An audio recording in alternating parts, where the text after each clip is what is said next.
Olá, pessoal, bom dia para vocês. 7 horas em ponto, hoje é dia 4 de dezembro de 2025 e nós estamos começando agora a penúltima edição da Semana do Seu Desperta. E ontem foi um dia inesquecível, tanto para a crônica política quanto para a crônica desportiva. Para a crônica política porque os cavalos de pau que o mundo tem dado são absolutamente inacreditáveis, né? Ontem, enquanto a gente apresentava o Desperta aqui, a Polícia Federal chamava o presidente da Assembleia Legislativa do Rio de Janeiro para uma conversa.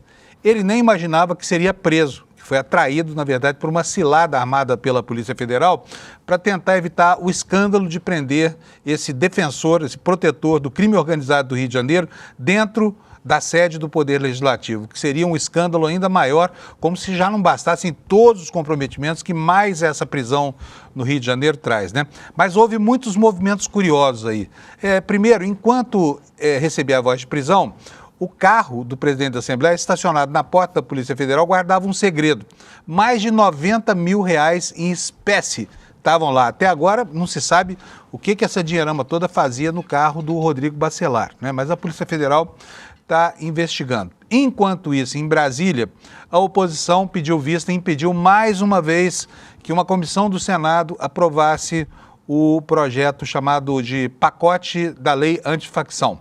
É inacreditável, porque né, as evidências que o Brasil precisa se dotar desses instrumentos legais para enfrentar essas organizações criminosas estão por todos os cantos, né? E a todo momento há manifestações claras, né, que mostram para a gente que o crime organizado está altamente entranhado no poder no Brasil, né? A prisão de Rodrigo Bacelar abre uma série de indagações. Por exemplo, por que o secretário de Esportes, o Pisciani, saiu às pressas da secretaria para voltar para a Assembleia Legislativa do Rio de Janeiro na véspera dessa operação, quando o presidente da casa já tinha sido avisado de que ela ia acontecer? O governo do Rio de Janeiro quis sanear o governo e a Assembleia Legislativa, para atender a mesma conveniência, tentou a mesma coisa, né? No campo desportivo, nós tivemos ontem uma série de jogos aí, nós tivemos até Neymar fazendo gol, olha, 3 gols em 17 minutos, nós tivemos o Flamengo erguendo a taça. Eu, que não entendo nada de futebol, fiquei sabendo ontem, como vocês viram, que o Flamengo, que o Campeonato Brasileiro, que o Brasileirão, como ele é chamado, não tem uma final, né? Que é tudo ponto corrido. Então, foi essa sem graceira de ontem. Seria muito melhor ter comemorado numa final, num mata-mata emocionante, mas o Flamengo fez uma campanha brilhante e daqui a pouquinho o Alex vai conversar com a gente sobre isso. O ministro Gilmar Mendes, para encerrar aqui a nossa crônica da abertura de todo o programa, resolveu colocar uma azeitona na empadinha da oposição. E ontem tomou uma medida que foi muito mal recebida por todo mundo, inclusive pelo candidato a ministro do Supremo e atual AGU, né, o Jorge Messias, que pediu ao Gilmar Mendes que reveja a sua posição de blindar os senadores de algo que está previsto na legislação desde 1950 e com muita clareza. Uma lei, a lei do impeachment, diz que qualquer cidadão tem o direito de pedir impeachment de autoridades da República nomeados pelo processo descrito no artigo 52 da Constituição Brasileira, né? E também pelo artigo 383 do Regimento Interno do Senado, tá bom? Esses são os temas de hoje. Nós vamos começar, como fazemos todo dia aqui, batendo um papinho com o Alex Amorim sobre futebol. Alex, bom dia para você. Cadê você, Alex? Bom dia, estou aqui. Opa, tá aí, né, Alex? Sim. Gostou do jogão do Flamengo ontem, não? Sim, primeiramente, bom dia à nossa comunidade do ICL, você, Fábio Panunzo. Ontem eu adorei os jogos que aconteceu ontem, principalmente a derrota ali do Corinthians pro Fortaleza, que reacendeu ali o leão do PC rumo à Série A do ano que vem. Então, ontem, Panunzo, tivemos 7 jogos, o Palmeiras ganhou e o Flamengo se sagrou campeão. Parabéns aos nossos amigos flamenguistas pelo seu 9º título do Campeonato Brasileiro. Só está atrás do Palmeiras, que tem 12. Então segue o líder. Então, segue o líder. Eu estou seguindo o líder aqui nas redes sociais. Vou mostrar para você que tem muita gente que está assistindo agora que não viu a nossa edição de segunda-feira. Mas a alegria do Alex, gente, comemorando o título do Flamengo. Põe aí, Alex. Mostra que você é um sujeito corajoso. Tela agora. Aí, olha aí, ó. Isso. Olha só o sósia do Alex. Não é a cara dele? Faz essa cara assim, Alex, ó. Assim, ó. Olha, mas é incrível a semelhança. Tem uma... essa, ó, assim, ó, pessoal. Faz o bocão aí pra gente ver. É você, não é possível. Sim. Entendeu? Essas aí foram uns prints de tela que eu fiz. Quando eu vi isso no último jogo do Flamengo, eu falei, não é possível. É o Alex aí traindo a pátria aí, palmeirense, né? Isso aí é Olha melhor. isso. Faz aí Isso a aí. boca aí, Alex. Inacreditável, né? A coincidência. Isso aí foi sábado, onde eu tava comemorando lá o título do Flamengo, o tetracampeonato da Libertadores, então foi algo inédito ali, tava feliz. Lembrando que eu nunca usaria camisa de time brasileiro só no sábado para homenagear nossos amigos do flamenguistas e campeões. Muito bom. Bom, o Palmeiras ficou... Eu vi um meme tão engraçado na internet outro dia, que o Palmeiras foi agraciado como o time que mais usou AI, né? IA. Ia ser campeão da Libertadores, ia ser campeão do Brasileirão, não ia aconteceu ser campeão nada. Do Paulista. Eita, nós, tá difícil ser palmeirense nesse Brasil, hein? Sim. Eu acho que o fato do Bolsonaro ser palmeirense tem alguma coisa a ver com essa maré de azar? Acho que não, né?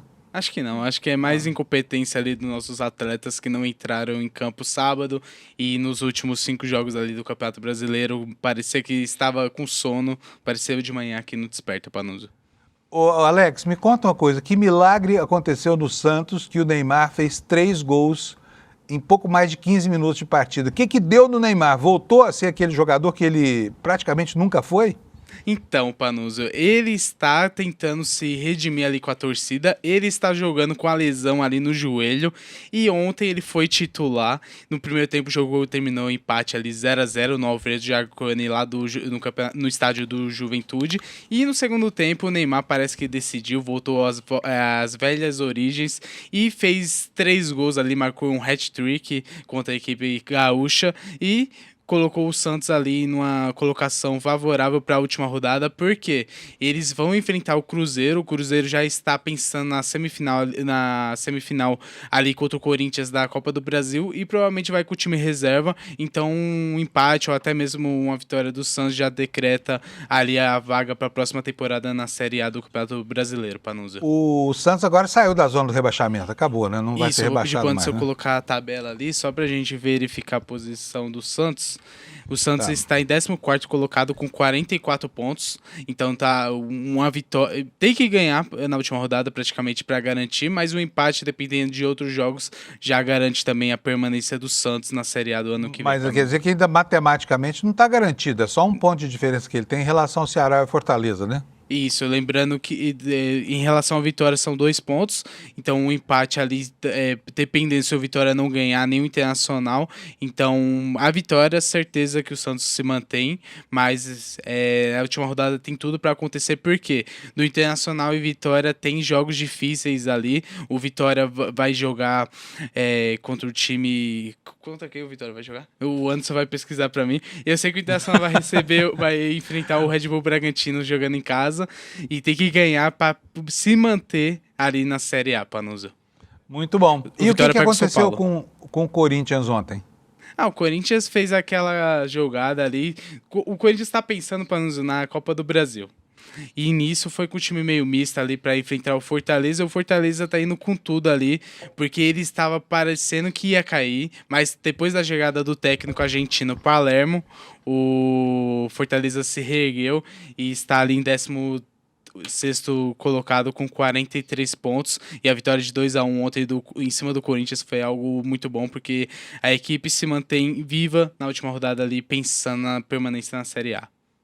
Muito bom. Temos mais informações aí na área do futebol, não? Sim, Panuso, a gente tem os resultados dos jogos de ontem, só para não deixar passar, a gente vai informar rapidinho. O Fortaleza ganhou de 2-1 ali do Corinthians, o Red Bull Bragantino ganha de 4-0 do Vitória, o Juventude perdeu de 3-0 ali pro Santos, o nosso Bahia ganhou de 2-0 do Sport e sonha ali com a classificação para a Libertadores do próximo ano. O São Paulo ganhou de 3-0 do Internacional. Olha que raro o São Paulo ganhando um jogo. E ganhou muito bem em cima do Inter, e tem aquele sinal alerta do Inter que provavelmente será um dos rebaixados ali para a Série B do próximo ano. O Palmeiras ganhou de 3-0 do Atlético Mineiro, jogo que não valia nada. Não adiantou nada, né? Não adiantou nada. O leite já estava derramado. Era a Recopa dos vices aí, Panunzio. 2 vices-campeões. E o jogo que decretou o título ali do Flamengo, 1-0 em cima do Ceará. E para finalizar hoje, teremos Cruzeiro e Botafogo. E antes de finalizar, Panunzio, eu gostaria de... Fiz essa artezinha. Parabéns, torcida do Mengão, pelo título brasileiro de 2025. Olha, isso é uma baita homenagem, gente. Sim. O Alex está mordido de ciúme do Flamengo e fez essa homenagem aí. Parabéns pelo seu desprendimento, viu, Alex? Muito obrigado. Deixa eu mandar um abraço pro meu filho Rodrigo, que é flamenguista roxo aqui, deve estar feliz da vida lá no Rio de Janeiro. Aproveite, coisa que eu não consegui aproveitar, aproveite e comemore, Rodrigo. Vamos ver como é que vai ser o próximo Mundial que o Palmeiras vai disputar, né, para... E se jogar, né, Panunzio? Vamos nessa. Tá. Vamos torcer. Eu fico até com pena dos palmeirenses, meus amigos aqui, com a história do Mundial que o Palmeiras... Eles dizem que tem, mas na verdade não tem, né? 1951, nem existia ainda essa estrutura do futebol de hoje. Mas vamos lá, tomara que ganhe. Assim, os palmeirenses param de chorar, porque a gritaria de madrugada está demais, e as lágrimas também estão inundando aqui a Zona Oeste de São Paulo, onde fica a sede do Palmeiras. Gente, vamos para a meteorologia então? Olha só, hoje o Brasil está aí recortado em diagonal, aí o tempo vai ser chuvoso hoje em todos esses estados aí da área alaranjada e também vai chover aí ao norte nas áreas amarelas, desde Roraima até Salvador, né? E tem um alerta especialmente grave aqui nessa região, olha, na divisa entre Minas Gerais e o Espírito Santo e o sul da Bahia, né? Vai chover a cântaros aqui. Eu vou até mostrar aqui para vocês o alerta, porque é um alerta raro. A gente vê isso aqui só de vez em quando no INMET. O que vai acontecer nessa regiãozinha aqui que está em vermelho no mapa aqui do lado esquerdo? Chuva superior a 60 milímetros por hora, que é muita coisa, e acima de 100 milímetros por dia. Grande risco de grandes alagamentos. Olha, estão até duplicando aqui os adjetivos, né? E transbordamentos de rio, grandes deslizamentos de encostas em cidades com tais áreas de risco, tá? E aqui as orientações do INMET. O pessoal que mora nessa região deve manter os eletrodomésticos fora da tomada, observar se há alteração nas regiões de encostas, permanecer no local abrigado e, se houver inundação, proteger os pertences da água envolvendo sacos plásticos, né? Então, o pessoal que mora aqui nessa região aqui de Minas, do Vale do Jequitinhonha enfim, o pessoal do Espírito Santo, de Vitória, acima até a divisa com a Bahia, que se acautele, porque o pau vai quebrar lá hoje, está prevendo o Instituto Nacional de Meteorologia, tá? E agora vamos ver como é que vão ficar as temperaturas nas capitais, né? Olha aqui, ó, no mapa da previsão tem 2 áreas de muita chuva, que é essa área aqui entre o Mato Grosso do Sul e o Mato Grosso, na divisa com o Paraguai, vai chover muito, e também essa área aqui em Minas Gerais. Mas agora a previsão de chuva da manhã já chega até aqui pertinho de São Paulo. Então vamos lá para as temperaturas. Porto Alegre vai ter 29 graus, quente. Florianópolis com 25, poucas nuvens, dia de praia. Em Curitiba, 25 graus, a madrugada teve 15. Em São Paulo, 25 graus, o dia aqui está falando 18 graus, mas estava mais frio hoje, viu? Eu até me surpreendi na hora que eu venho para cá, porque eu venho pedalando. O meu apartamento é quentinho, quando eu saio de lá é que eu descubro que está frio, e estava bastante frio. No Rio de Janeiro, 28 graus Celsius de máxima, a mínima foi de 22. Em Vitória, vamos ter 25 graus, muitas nuvens, pancadas de chuva, trovoadas isoladas. Essa área aqui é a área onde vai chover, né? E vai chover também no Rio, aqui, ó. O mapa do INMET está antecipando. E em Belo Horizonte, nós teremos pancadas de chuva, possível queda de granizo, prevista para hoje. 25 graus de temperatura máxima. Vamos agora para o centro-oeste. Em Goiânia, dia nublado com chuva, temperatura máxima de 27. E em Brasília, por favor, Brasília, muitas nuvens, pancadas de chuva, trovoadas isoladas, máxima de 24 graus, dia fresquinho. Em Campo Grande, 31 graus, poucas nuvens, vai fazer calor e sol lá, portanto, né? Em Cuiabá, 33, nuvens, pancadas de chuva. Que mais? Agora vamos para a região norte. Em Porto Velho, nuvens, pancadas de chuva, máxima de 31, a mesma previsão para Rio Branco, com máxima de quanto? De 30 graus. Manaus vai ter 33, Boa Vista, Roraima, 34, Macapá, 33, São Luís do Maranhão, 34 e Palmas, do Tocantins, vai ter 29 graus, também chove por lá, tá? Agora vamos ver aqui a temperatura no Maranhão. Em São Luís, 37 graus Celsius de máxima, possibilidade de chuvinha isolada. Em Teresina, 36 graus, calorão, né, lá em Teresina, como é esperado para essa época do ano. E nas demais capitais do Nordeste, dia lindo, praia boa para quem tem tempo para ir numa quinta-feira se refrescar naquela água morninha e deliciosa das praias do Nordeste. Fortaleza terá 31 graus, João Pessoa a mesma temperatura, Recife 30, Maceió 30 graus, Aracaju 30 e Salvador, completando o circuito pelo Brasil inteiro, terá 30 graus com muitas nuvens. É a única capital do Nordeste que vai ter o tempo encoberto hoje, tá bom? Essa é a meteorologia para o dia de hoje.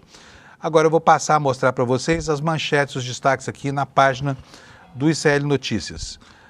A manchete do dia é essa coisa escandalosa que aconteceu lá no Rio de Janeiro com a prisão há 24 horas do presidente da Assembleia Legislativa, né? Um homem que está sendo acusado de vinculação com o crime organizado. E como é que é a vinculação? É por meio de um suplente de deputado que estava no exercício do mandato, que você já sabe, chama T.H. Joias, um homem que fornecia armas para o Comando Vermelho, tá? Não é pouca coisa. São os barões do crime organizado imbricados lá com o poder legislativo no Rio de Janeiro. E não só o legislativo, hein? Porque há movimentos muito estranhos aí na recondução do ex-secretário, recondução urgente do ex-secretário de Esportes para assumir a vaga e afastar o T.H. Joias da Assembleia Legislativa na iminência do escândalo, né? E informação vazando aos borbotões, tá? Então, o primeiro destaque nosso é esse: T.H. Joias chamou o Bacelar de 01. T.H. Joias é esse canalha que faz a vinculação, que vende armas para o PCC, né? Chamou o Bacelar de 01, chamou de presida também, enviou até uma foto da PF, da residência para o presidente da Assembleia Legislativa, tá? O T.H. Joias. Agora, há um outro detalhe nessa história, né? Que o Supremo Tribunal Federal está tentando entender e daqui a pouco o Kleber Lourenço vai explicar isso para a gente. O Supremo está tentando entender a saída do Rafael Pisciani da Secretaria de Esportes, que aconteceu na véspera dessa prisão de ontem, tá? Um movimento ali que com certeza passou pelo Palácio, onde governa o governador Cláudio Castro, né? Que é quem contrata e quem demite pelo Executivo Federal.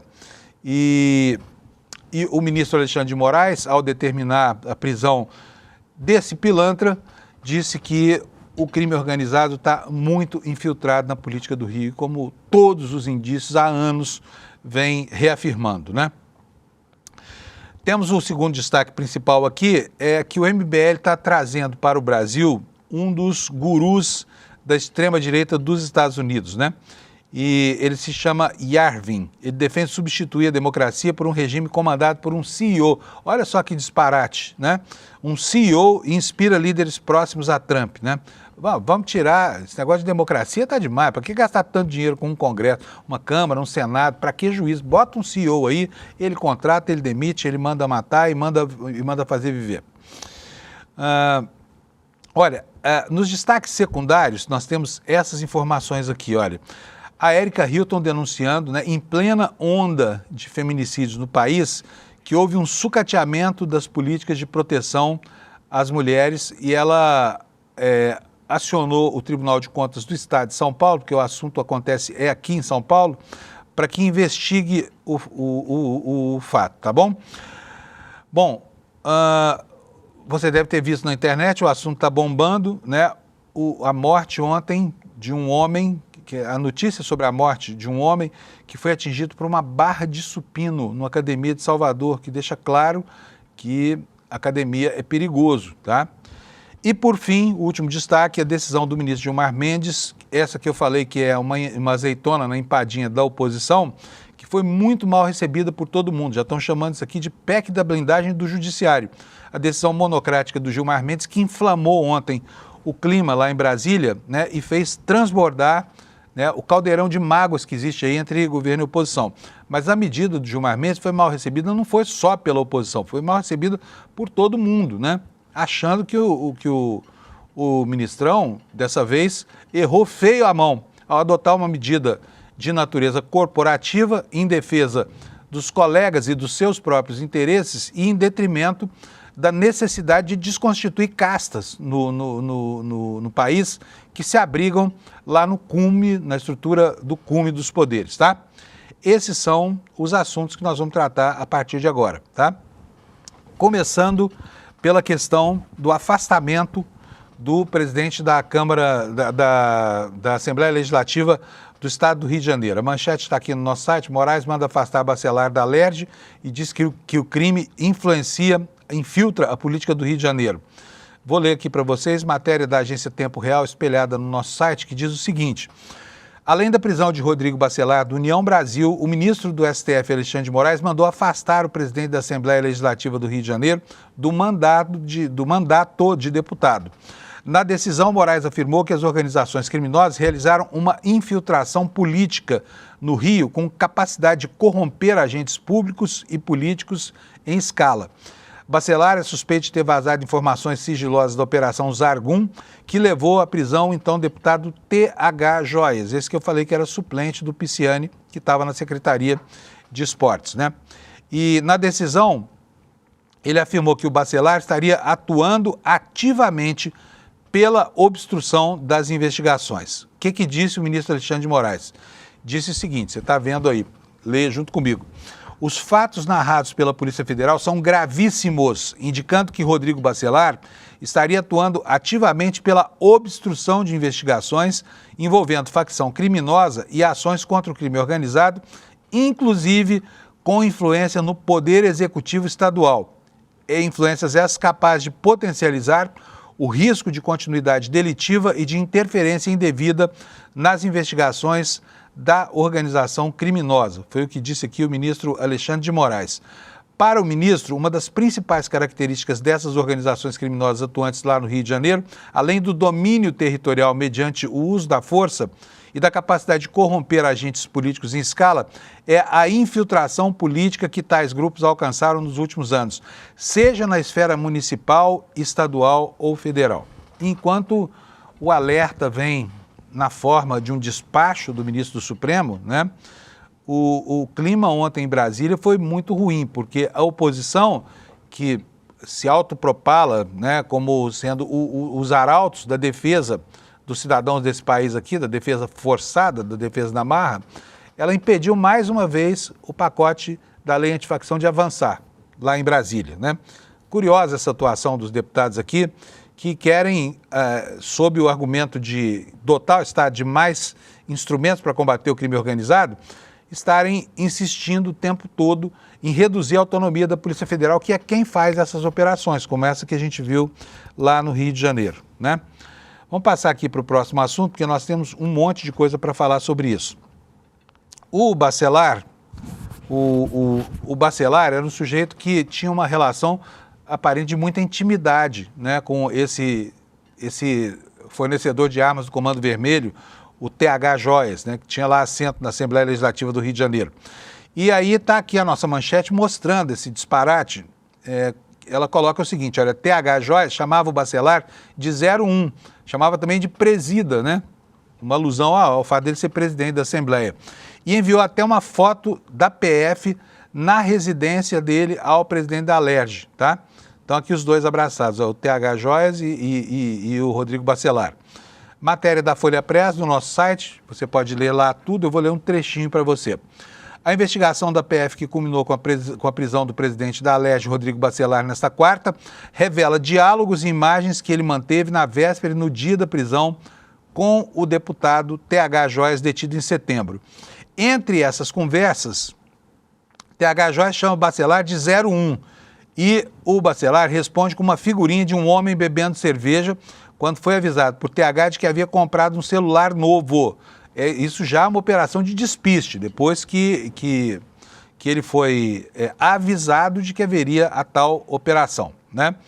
A defesa de Bacelar afirma que ele não atuou para obstruir investigações e negou que ele tenha vazado informações a possíveis alvos da Polícia Federal. Os advogados dizem que ele foi ouvido pela PF e esclareceu tudo o que lhe foi perguntado. Parece que não foi muito convincente, porque ele continua lá na PF. Em nota divulgada no início da tarde, a Alerj afirmou que ainda não havia sido comunicada sobre a operação na manhã de ontem e assim que tiver acesso a todas as informações, irá tomar as medidas cabíveis. Esse é outro capítulo, tá? Porque já tem um movimento lá no Rio de Janeiro que se prepara para tirar o Bacelar da cadeia, sabe? como aconteceu no Espírito Santo outro dia. Prenderam lá um deputado, aí a Assembleia Legislativa votou, por maioria dos seus membros, decidiu obstruir a prisão e o ministro Alexandre de Moraes mandou soltar a pessoa que foi detida. Prossegue aqui a reportagem dizendo o seguinte: segundo a Polícia Federal, TH comprou um celular novo na noite anterior à operação e colocou o Bacelar como primeiro contato na lista de comunicação urgente. Após ser chamado de 01 por TH, Bacelar responde com a figurinha. Para os investigadores, isso sugere que ele tinha conhecimento da troca de celular e também do plano de fuga, né? No dia da operação, às 6h03, TH não foi encontrado na residência dele no condomínio das Mansões, né, na Barra da Tijuca. No entanto, ele foi localizado horas depois em um outro condomínio, né? Enquanto a PF estava na casa do TH, o então deputado enviou ao Bacelar uma foto de um celular contendo imagens do sistema de segurança do imóvel, que mostravam equipe policial dentro da residência. O local estava revirado e faltavam móveis, né? Gente, essa cena é tão absurda, a intimidade desses bandidos que têm mandato parlamentar lá no Rio de Janeiro, né? E aqui estão as imagens aqui do celular, tá vendo dele, ó? A foto que prova que o Bacelar estava em contato com o tal do TH Joias, tá? Pode tirar para mim, Alex, por favor? Eu vou pedir para o Kleber, porque eu já estou atrasando o Kleber Lourenço. Kleber, tá por aí, meu filho? Entre, se estiver. Opa, Panunzio, bom dia, tudo bem? Tudo bom. O Kleber ontem atolou o pé na jaca e chegou aqui hoje com dor de cabeça. Com chegada do fim do ano, né, Kleber? A gente já estamos aí nas últimas. É isso aí. O que está acontecendo lá na ABIN, hein, Kleber? Conta para nós. Hoje tem uma matéria do Kleber no site falando sobre as críticas de servidores à ABIN. O que é esse movimento? Olha, esse é só mais um episódio da longa escalada ali de críticas e discussões entre os servidores da ABIN e a diretoria da agência, que constantemente ali trocam acusações desde abandono institucional da diretoria em relação à segurança de atuação dos próprios servidores até falta de orçamento, entre várias críticas. A mais recente foi feita após a divulgação do relatório Desafios da Inteligência, edição 2026 da agência, que lista ali alguns desafios e prioridades da agência ao longo do próximo ano. E a Intelis, que é a associação, basicamente uma espécie de sindicato dos servidores de inteligência, fez uma nota ali criticando não só a divulgação desse relatório, mas colocando ele como se fosse uma espécie de uma grande hipocrisia da diretoria da agência. Também nessa nota eles cobraram que o governo, assim como o Congresso Nacional, se esforçasse na criação de um marco legal para as atividades de inteligência. Eles constantemente, eu conversei com alguns servidores ao longo do ano, que comentaram que eles se queixam principalmente da dificuldade de terem uma retaguarda legal para a sua atuação e, inclusive, que proteja a agência de instrumentalizações e cooptações, como foi no caso da ABIN Paralela, Panunzio. Meu Deus, que rolo, hein? Eles estão às turras lá faz muito tempo, né? Servidores contra a direção. Ô Kleber, vamos mudar de assunto aqui. Nós tivemos essa semana, né, em São Paulo, em outros lugares do Brasil, lá em Pernambuco, ações muito violentas de homens que são verdadeiros trogloditas, né, que são seres das trevas, contra mulheres frágeis. Aquele caso daqui de São Paulo, em que o ex-namorado atropelou dolosamente e arrastou por mais de 1 quilômetro a ex-namorada, aquilo foi uma imagem que dificilmente a gente vai se esquecer, sabe? Mas a Erika Hilton ontem fez uma manifestação contra o governador Tarcísio de Freitas, porque em pleno surto de feminicídio, o Tarcísio teria reduzido os equipamentos do Estado que dão proteção a mulheres, é isso? Isso já é uma crítica antiga, há mais de um ano já. Autoridades e políticos do Estado de São Paulo já denunciam e criticam o governador Tarcísio de Freitas pelo desmonte das políticas de proteção às mulheres. E esse desmonte é denunciado como uma espécie de desinvestimento mesmo, desde a redução da quantidade de delegacias de proteção à mulher, até mesmo o orçamento para políticas públicas destinadas a este fim. Por conta disso, a deputada Erika Hilton, do pessoal de São Paulo, protocolou no Tribunal de Contas do Estado de São Paulo uma representação para que o governo Tarcísio explique o que está fazendo e também, dentro dessa representação, já acusa de sucateamento o governo do Estado de promover o sucateamento dessas políticas, Panunzio. Muito bom. Olha, quero agradecer muito ao Kleber que esteve aqui para nos informar hoje sobre essas matérias super importantes aí, principalmente essa história, né, de desprover os equipamentos de proteção das mulheres, porque está na cara que existe um problema grande no Brasil em relação à prática de feminicídio, tentativa de feminicídio e agressões contra mulheres, né? Então, Kleber, valeu. Estou torcendo aqui para a sua... Um ponto importante, que essa é mais uma marca ali dos vários sucateamentos que estão sendo promovidos ao longo do governo Tarcísio de Freitas, né? Eu não preciso nem lembrar também da situação que passa, por exemplo, o caso do transporte público, onde as ferrovias estão sendo privatizadas, sem qualquer tipo de controle ou acompanhamento de perto, em companhias como, por exemplo, a Via Mobilidade, ali constantemente apresentando falhas, defeitos e problemas ali afetando milhões de paulistanos. A gente teve recentemente também a privatização da Sabesp, onde o governador garantiu que não haveria aumento de contas, e já no próximo mês teremos um aumento de 6% nas contas de água de todo o estado. Quase 7%, né? Quase 7%. Isso. Por exemplo, também a gente tem, se por um lado falta dinheiro para a política de proteção às mulheres, por outro, o Tarcísio vem enchendo as rodovias do estado também com uma série de pedágios ao longo de todo o estado. Então, é um verdadeiro descalabro que vem acontecendo no estado de São Paulo na gestão de Tarcísio de Freitas. Antes de você sair, eu vou pedir para o Alex colocar em tela cheia, porque eu quero ver a imagem do Will, que está aí, do William De Luca, que está atrás. Cadê o William? Estava ali com a camiseta verde e amarela. Eu ia perguntar a ele se ele debandou para o outro lado. Pergunta ele para mim aí, tá? Depois ele explica aqui no N1 e no rolê, tá bom? Kleber, valeu, cara. Obrigado, viu? Obrigado por ter, apesar de estar aí com dor de cabeça, eu brinquei que era ressaca, mas não é ressaca, não. Que a Neosaldina ele seja breve. Sim, tá bom? Sim.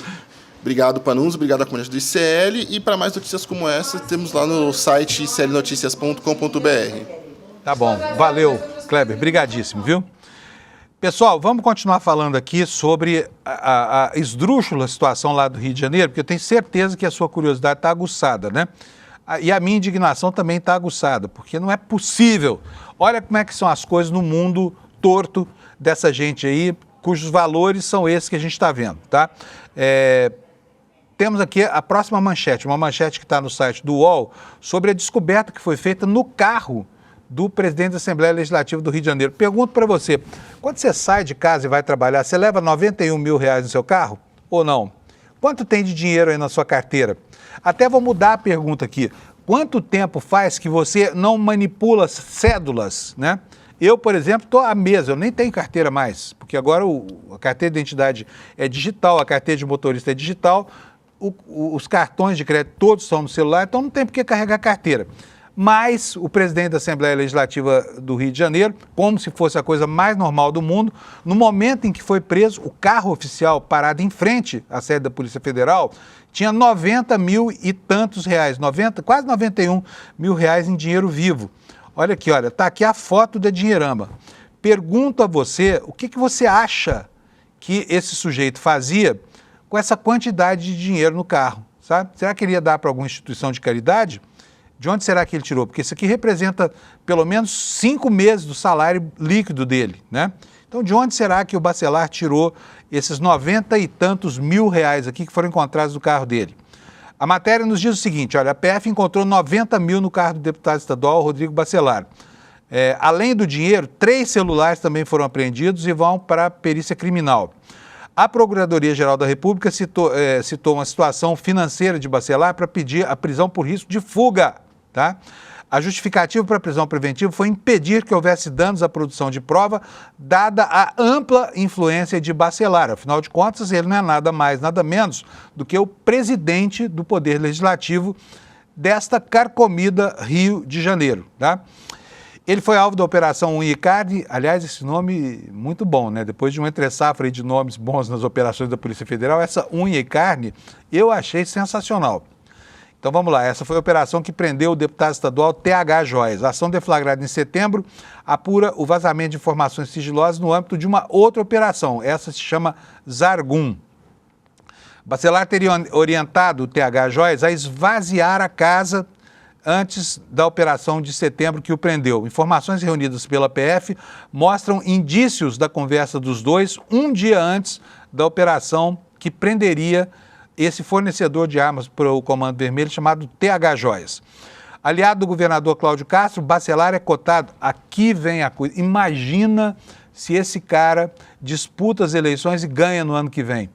Felizmente, houve essa história toda e eu duvido que o eleitor do Rio de Janeiro, mesmo aqueles mais desprovidos de senso de noção, vão dar o voto para uma pessoa que tem implicações com crime organizado, né? Até porque a suposição, e é assim mesmo que é que as pessoas que moram nas periferias tomadas pelo tráfico de drogas e pelas milícias e por todas as outras coisas que existem lá no Rio de Janeiro, essas pessoas são contra o crime organizado. Não se entende como é que essa gente toda ia dar um mandato de governador, tá? Depois de Sérgio Cabral, depois de Witzel, né? Depois de Cláudio Castro, 5 ex-governadores presos no Rio de Janeiro, 5 ex-governadores que passaram pela cadeia nos últimos anos, Antony Garotinho. Gente, o eleitor do Rio de Janeiro deveria começar a pensar em fazer um uso melhor do Instituto do Voto, né? Porque não é possível. Todas as escolhas são absolutamente sofríveis do ponto de vista moral, inclusive legal, né? Mas vamos lá, olha só, a matéria aqui no site do UOL diz o seguinte, olha, o Bacelar é cotado ao governo do Rio em 2026, foi eleito pelo Solidariedade em 2018, em 2022, depois foi reeleito pelo PL e aí foi para a União Brasil, quer dizer, passou toda a constelação de partidos aí que orbitam o bolsonarismo, né? Presidiu a Alerj em 2023, foi reconduzido ao cargo por unanimidade este ano. Unanimidade, tá todo mundo votando nele. Dilma manda caducando lá. Também ocupou o posto de secretário de Estado de Governo em 2021. A Alerj, em nota, diz que não foi comunicada oficialmente da operação e que vai tomar medidas cabíveis assim que tiver acesso às informações. Deve anunciar alguma coisa hoje, porque ontem não saiu nada, né? E entre essas coisas pode estar aí uma iniciativa, vamos ver o tamanho da coragem desses parlamentares do Rio de Janeiro, para tentar tirar o Bacelar da cadeia, tá? Como aconteceu, eu já falei outro dia, lá no Espírito Santo. A defesa do Bacelar disse que essa prisão é totalmente desproporcional. O advogado Bruno Borragini declarou à imprensa que Bacelar está bem e confiante de que a prisão não será referendada pelos deputados da Alerj na manhã de hoje. Tá? Eles vão se reunir lá para ver se tira ou não tira o bandido de dentro da cela. Tá? Ele nega a conduta criminosa do deputado, diz o seguinte, o Rodrigo não praticou nenhuma conduta ativa para tentar burlar a justiça e o processo, nem muito menos auxiliar eventual impedimento de provas ou destruição de provas, foi o que disse o advogado, como se o advogado não tivesse outra coisa para falar, né? Bacelar esclareceu tudo que lhe foi perguntado pela PF e numa nota a defesa voltou a negar a obstrução e o compartilhamento de informações sigilosas. Um último detalhe dessa história toda é a imbricação ou a implicação do Cláudio Castro, né, do Poder Executivo. Por quê? Porque houve uma troca na correria, na miúda, tá? Na calada da noite. Está aí a manchete no site do G1, no Rio de Janeiro. Com o Bacelar preso, o presidente do TJ vira o próximo na linha sucessória do Rio de Janeiro. E vocês sabem que tem eleição agora. O Cláudio Castro não pode ser candidato, então ele vai ter que renunciar por causa do período de desincompatibilização se quiser disputar qualquer outro mandato lá, tá bom? Vamos continuar aqui com as informações. Essa é a manchete que eu quero mostrar para vocês. Olha, o Supremo está mirando a movimentação de Rafael Pisciani, esse rapaz bonito que aparece aí na foto, e o Sistema de Informação do Rio de Janeiro. O ministro Alexandre de Moraes ordenou uma devassa no Sistema de Informação pelo seguinte, olha só, o caso envolvendo a prisão de Rodrigo Bacelar tem mais um ponto de atenção, está no coração da máquina pública do Rio de Janeiro. A decisão do ministro do Supremo, Alexandre de Moraes, determina algo raríssimo, uma devassa técnica no Sistema Eletrônico de Informações do Estado do Rio de Janeiro e do fluxo de publicações no Diário Oficial. Mesmo sem fazer juízo prévio, Moraes quer saber quem mexeu, quando mexeu e por que mexeu nos processos que resultaram na exoneração relâmpago, é o termo usado aqui pela Polícia Federal, de Rafael Pisciani e na nomeação de Rodrigo Scorzelli para o comando da Secretaria Estadual de Esportes, justamente no dia da operação que prenderia o TH Joias. A Polícia Federal chamou esse episódio de manobra regimental célere. A suspeita é clara, o movimento teria sido uma tentativa de blindar a Alerj de Bacelar e também o Poder Executivo do desgaste político causado pelo escândalo envolvendo o deputado suplente do MDB. Tá? O ministro, então, quer saber mais do que versões. Ele determinou que, ao estabelecer a prisão do Bacelar, ele determinou a coleta de provas digitais. Por ordem de Moraes, diz aqui o texto da reportagem, o Proderj, né, que é a empresa de processamento de dados do Estado do Rio de Janeiro, a Secretaria de Planejamento e Gestão deverão entregar os logs completos de acesso, o horário exato de cada inclusão, alteração e assinatura e o usuário responsável por cada ato. Tudo referente aos dois processos dessa Secretaria do Serviço de Informações que tratam dessa dança das cadeiras de última hora, esse balé a jato que aconteceu lá no estado do Rio de Janeiro. A imprensa oficial também foi acionada e ela deverá fornecer o fluxo do recebimento do decreto que exonerou Pisciani e nomeou o Scorzelli na edição extraordinária de 3 de setembro. Ou seja, o Supremo quer restabelecer a trajetória completa do documento. Quem foi que enviou, né, para o Diário Oficial? Quem foi que publicou, né? Como é que aconteceu, a que horas foi e por ordem de quem foi feita essa mudança muito estranha a jato lá na Secretaria de Esportes, porque o secretário Pisciani, na verdade, ele é o dono da vaga onde estava o TH Joias, porque o TH é suplente dele, tá bom? E eu tenho aqui, olha, uma outra informação aqui, do jornal Valor Econômico, explicando direitinho essa situação também. O Rafael Pisciani reassumiu o mandato na Assembleia Legislativa do Rio de Janeiro para tirar a vaga do TH Joias, tá? E aqui a matéria conta, uma matéria que foi do dia 4 de setembro de 2025, tá? A matéria do Valor, nessa época, véspera da operação, tá? Dizia o seguinte: o secretário estadual de Esportes, Rafael Pisciani, deixou o cargo para reassumir o mandato na Assembleia Legislativa depois da prisão do também deputado Diego Raimundo dos Santos, do MDB, o tal TH Joias, tá? TH é suplente de Pisciani, assumiu a vaga no ano passado, quando o filho do presidente da Alerj, Jorge Pisciani, foi nomeado secretário. A volta de Pisciani à Alerj foi um pedido do governador do Rio, Cláudio Castro, e a exoneração do MDBista foi assinada já na quarta-feira, pouco depois da operação da PF. Essa dinastia dos Pisciani é antiga frequentadora da crônica político-policial do Rio de Janeiro, tá? Bom, dois fatos estranhos para um país que tem tantos problemas com a organização do crime aconteceram ontem, tá? O primeiro deles foi uma grande crise entre o Supremo Tribunal Federal, protagonizada aí pela figura do ministro Gilmar Mendes, e mais uma vez, o Senado da República, né? As duas instituições estão em choque permanente.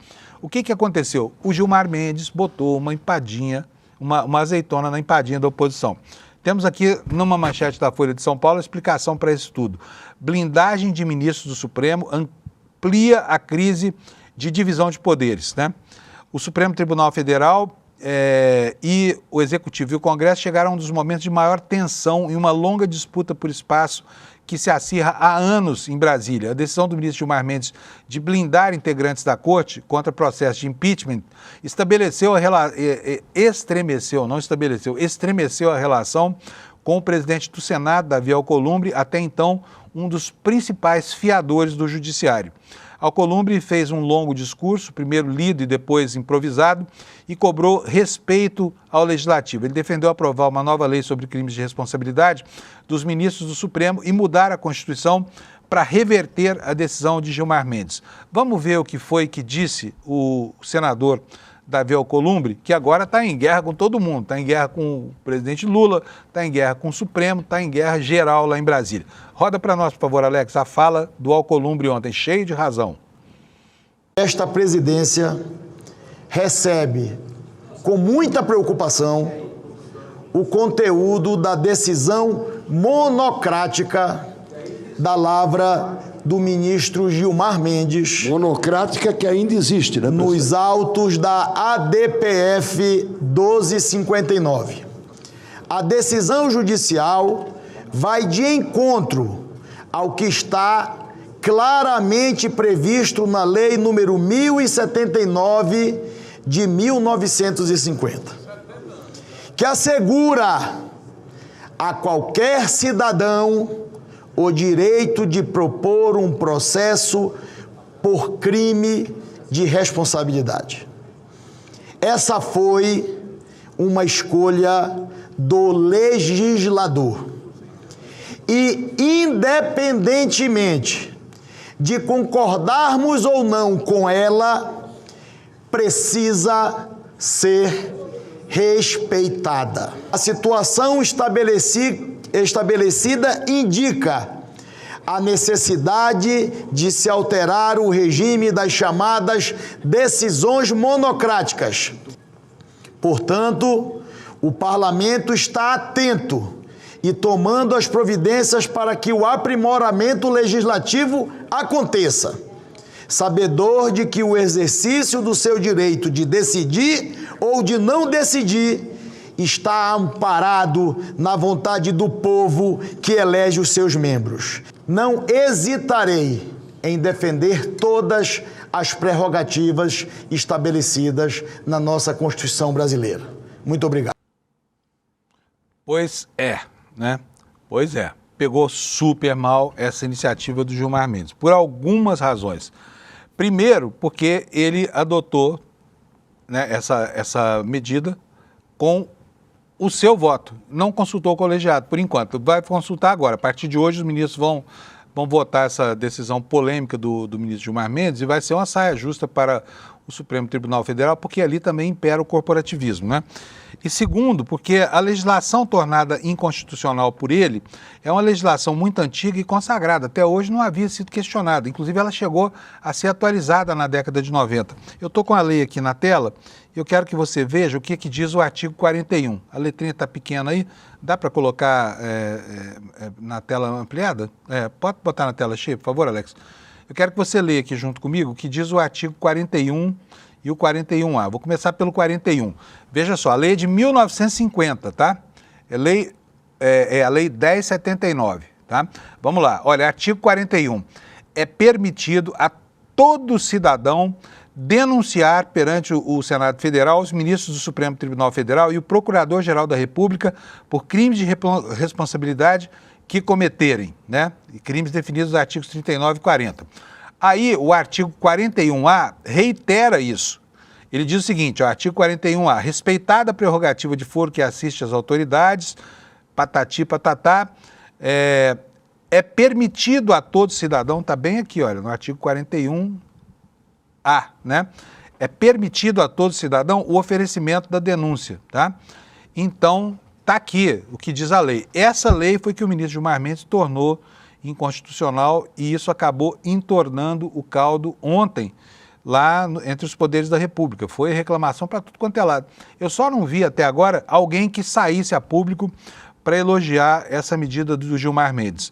Houve muitas manifestações ontem, né, e um acanhamento daqueles que têm se valido, né, do Poder Judiciário como uma ferramenta de restabelecimento, digamos assim, do mínimo patamar de moralidade na política brasileira, né? A oposição organizou logo uma entrevista coletiva e o porta-voz foi o deputado Zucco. Vamos ver o que é que disseram os deputados da direita brasileira. Roda para nós, por favor, Alex. Os cidadãos não decidem mais nada. O Estado sou eu. Isso pode ser, sim, interpretado por um ministro do Supremo Tribunal Federal. Se essa decisão não é uma ruptura com o Estado de Direito, não sei mais o que é uma ruptura. Mas eu quero lembrar que nenhum ministro do Supremo está acima, mesmo se achando poderoso, da Constituição. E nós não podemos aceitar que o Supremo legitime uma ditadura judicial. Pois é. Confusão grossa, né? Não precisava disso? Por que será que o Gilmar Mendes tomou essa atitude de ontem, né, e tornou inconstitucional uma legislação que está aí sem ninguém reclamar dela desde 1950, né? E, bom, Além disso, ontem houve outra confusão numa das comissões lá, porque o PL da lei antifacção entrou em votação e esse PL está sendo aguardado há muitos meses, né? Desde de agosto, quando o governo enviou esse pacote para o Congresso, que a coisa não anda. E ontem a oposição mais uma vez pediu vista para atrasar a votação desse PL. A gente sabe que o mês está correndo, hoje é dia 4, né? Tem que votar orçamento, tem que votar o PILOA, que é o projeto da lei orçamentária, tem que votar um monte de coisa, tem que votar, enfim, a reforma administrativa, tem muita coisa pendente, um mês curto, né? E a oposição atrasando a votação desse pacote, que a Câmara já estragou e o Senado pretende restaurar, né? O senador Alessandro Vieira falou ontem sobre esse PL e disse qual é o problema. Vamos ver o que falou o senador Alessandro, que é o relator desse projeto de lei da lei antifacção. Roda para nós, por favor, Alex. A gente sabe da força do lobby das bets, né? Aqui em qualquer lugar. Mas é uma medida razoável, porque sem orçamento não adianta falar em segurança pública. E as bets têm mais do que margem suscetível de tributação. O formato que a gente escolhe, que é uma CID, me parece tecnicamente ajustado, com potencial de arrecadação suficiente para fazer essa virada de página no enfrentamento ao crime, e a gente espera ter acolhimento dos colegas senadores e depois dos colegas deputados. Pois é, o secretário de Assuntos Legislativos do Ministério da Justiça, o Marivaldo Pereira, também reclamou do adiamento. Vocês viram aí que o senador Alessandro está falando sobre o poder das bets. As bets, de repente, do nada, construíram um lobby poderosíssimo em Brasília e nada avança lá. Então, a trava, segundo o senador Alessandro, você viu aí, está exatamente nessa tributação das bets que ficariam, caso o projeto seja aprovado, obrigados a pagar uma CID, né, para custear o combate ao crime organizado. Vamos ver agora o que é que falou, então, o secretário de Assuntos Legislativos do Ministério da Justiça, Marivaldo Pereira. Nós achamos que o relatório apresentado é muito positivo. Infelizmente, a oposição pediu vistas, o que demonstra, mais uma vez, o mesmo comportamento que nós assistimos na Câmara dos Deputados. Há uma preocupação muito grande do PL, da oposição, com o avanço das agências do governo federal no combate a organizações criminosas. Veja, ontem o governador Tarcísio já dizia que era necessário preservar a autonomia dos estados. A autonomia que o governador está defendendo é aquela que estava prevista no primeiro relatório do deputado Derrite, quando ele tentou subordinar a Polícia Federal ao interesse político dos governadores. Esse é um nó górdio dessa questão, né? Por que a direita brasileira quer retirar a autonomia da Polícia Federal sob a justificativa de que está ajudando a combater o crime organizado? Como a gente vê, desde a Operação Carbono Oculto, né, com muita clareza, é justamente a Polícia Federal que está dotando o país de instrumentos de acusação para impedir que o narcotráfico use, inclusive o sistema bancário, o sistema formal, como uma espécie de ferramenta para a lavagem do seu dinheiro, para o aquecimento do seu dinheiro, né?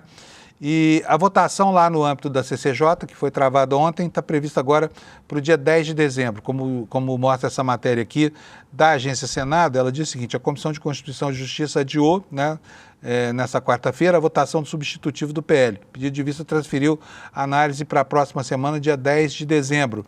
E, ao contrário da discussão na Câmara, oposição e governo convergiam em elogios ao texto do PL antifacção do senador Alessandro Vieira, que, entre outras mudanças, prevê o imposto, objeto, né, de toda a polêmica ontem, o imposto da CID Bets para financiar o combate ao crime organizado. Tá? Então, o clima está confuso lá em Brasília. Será que vai dar tempo, que o Senado vai falhar conosco? Alex, tira para mim aqui, por favor. Bom, quem entrou na dança também ontem foi o advogado-geral da União, Jorge Messias, né, com relação à determinação do ministro Gilmar Mendes, que tornou inconstitucional essa lei de 1950, que dá a faculdade de pedir impeachment de ministro do Supremo para qualquer cidadão desse país. Já tá, essa decisão do Gilmar está sendo chamada de PEC da blindagem, tá? Você se lembra disso lá na Câmara, né? E aí o Jorge Messias, como advogado-geral da União, teve que entrar em campo. Todo mundo sabe que o Jorge Messias está sendo cotado para a próxima vaga no Supremo Tribunal Federal. E ontem houve um realinhamento, porque o Jorge Messias vinha sendo cacifado pela oposição, mas ontem entrou em sintonia graças a essa medida do ministro Gilmar Mendes, tá? E aqui no site do G1 nós temos essa informação. A AGU, que é o Messias, pede que Gilmar Mendes reconsidere decisão que restringe à PGR os pedidos de impeachment contra o ministro do Supremo. Olha o Gerson Camarote aqui falando. Ó. A Advocacia Geral da União pediu que o ministro do Supremo Tribunal Federal, Gilmar Mendes, reconsidere a decisão que restringiu à Procuradoria-Geral da República o poder de denunciar ministro do Supremo. Tá? E isso pode aumentar um pouco mais o cacife do AGU na sua indicação, na busca pela aprovação do Senado, né? Ao seu nome, para a vaga do ministro Luiz... para a vaga aberta no Supremo Tribunal Federal, do ministro Barroso, tá? Gente, deixa eu mostrar uma outra coisa para vocês aqui. A direita brasileira se reaglutinou com essa coisa do Gilmar Mendes, né? Pelo menos no dia de ontem. Ganhou um respiro.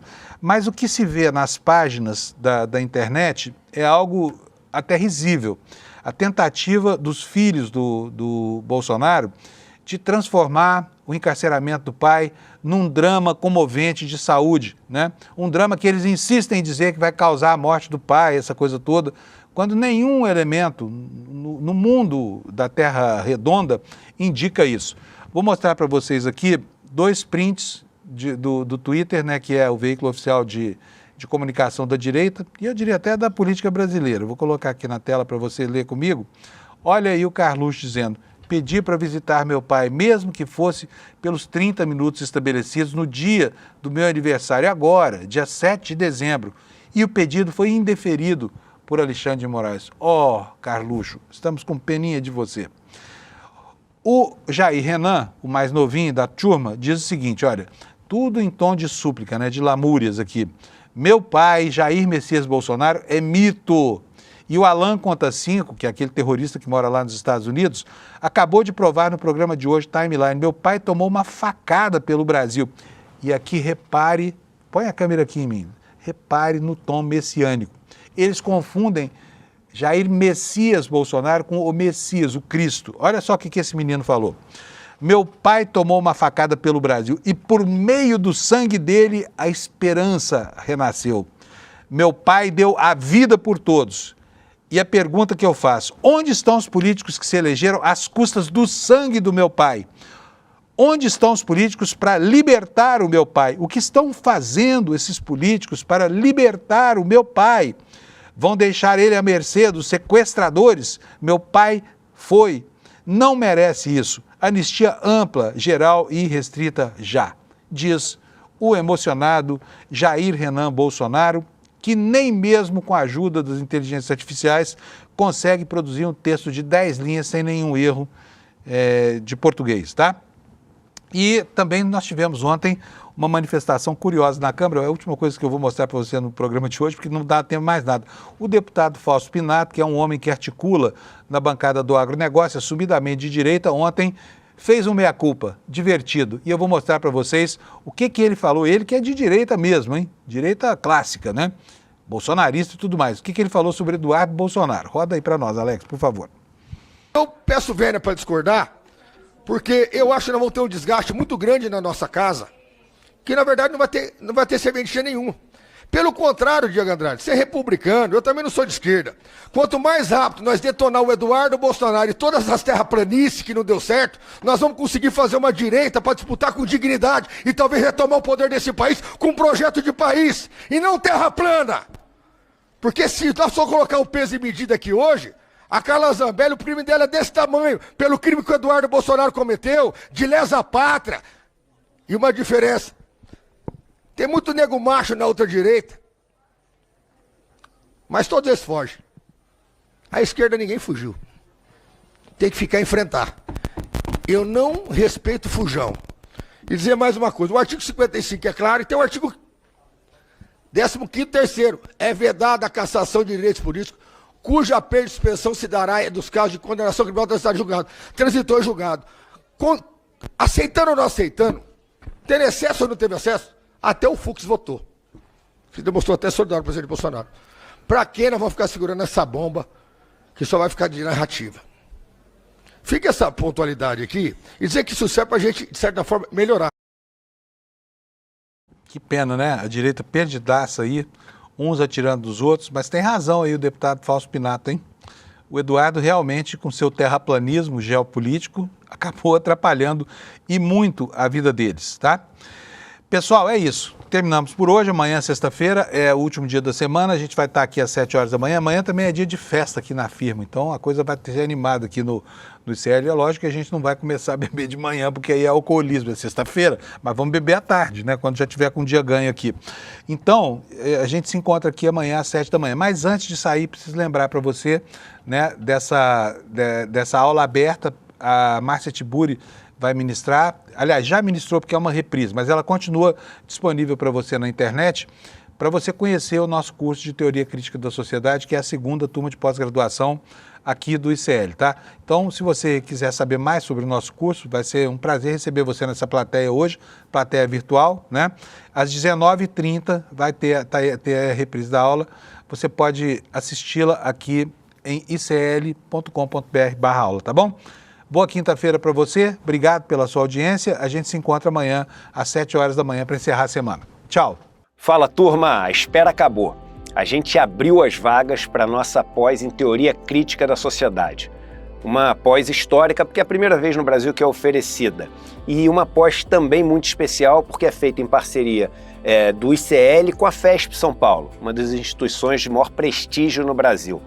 A gente tem um número limitado de vagas numa condição super especial, que foi o lançamento dessa pós. Já tem muita gente que se inscreveu, literalmente milhares de pessoas, e essas vagas na condição especial elas estão acabando. Mas eu estou gravando esse vídeo exatamente para alertar vocês que querem participar dessa pós e não querem perder a condição especial.